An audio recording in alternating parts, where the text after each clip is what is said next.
Sir ছেড়ে দেন, ছেড়ে দেন।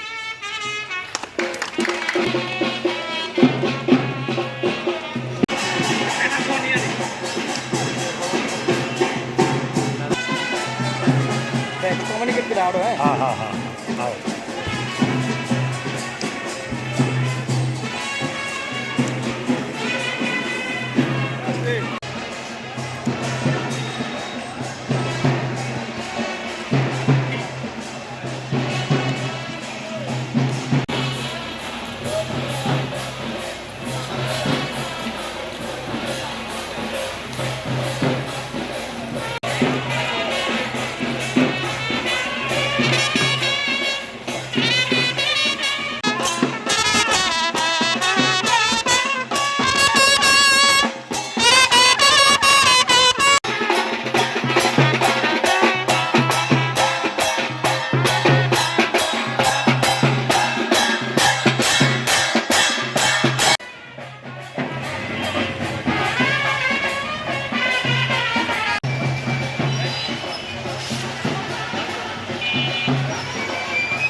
কিন্তু সেখানে আমাদের মাইলস্টোন বিদ্যালয়ে যে বিমান পরিবহন সেটা যে বিভাগের কার্যক্রম মুন্সিগঞ্জ জেলা একটা সমৃদ্ধ, আপনারা জানেন যে মৎস্য সম্পদে মুন্সিগঞ্জ সদাই জ্ঞাতার্থী জানাচ্ছি যে এখানে সবচেয়ে বড় চ্যালেঞ্জ যেটা ওপেন ওয়াটার।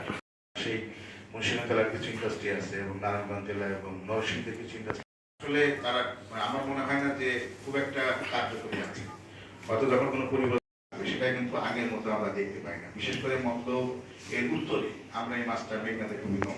এখন মিলনস্থলা যেটা আছে, আমি যেহেতু চাঁদপুর চাকরি করেছি, তার একটা অভিজ্ঞতা হলো যে দুই নদীর পানি দুই খাবার, ড্রোনটা একটা মাত্রার মানে আইডিয়াল মাত্রায় যাবে।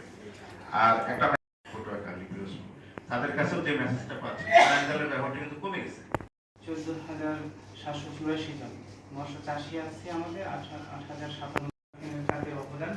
জিডিপিতে আমাদের মৎস্য খাতের অবদান হচ্ছে 2.3%। ব্যাপক কীটনাশক ও বালাইনাশকের ব্যবহার, জনসচেতনতার অভাব, অনাবৃষ্টি এবং একইভাবে আমি বলতে চাই এটা আমাদের সম্পদ। আমাদের সম্পদ মানে আপনারা দিতে পারবো, এবং আমরা যদি প্রপার খাবারটা মাছের জন্য ব্যবহার করি, যারা মাছ চাষ করছি, তাহলে সঠিক মাছটা যদি সবার কাছে যায়, সেটাও কিন্তু আমাদের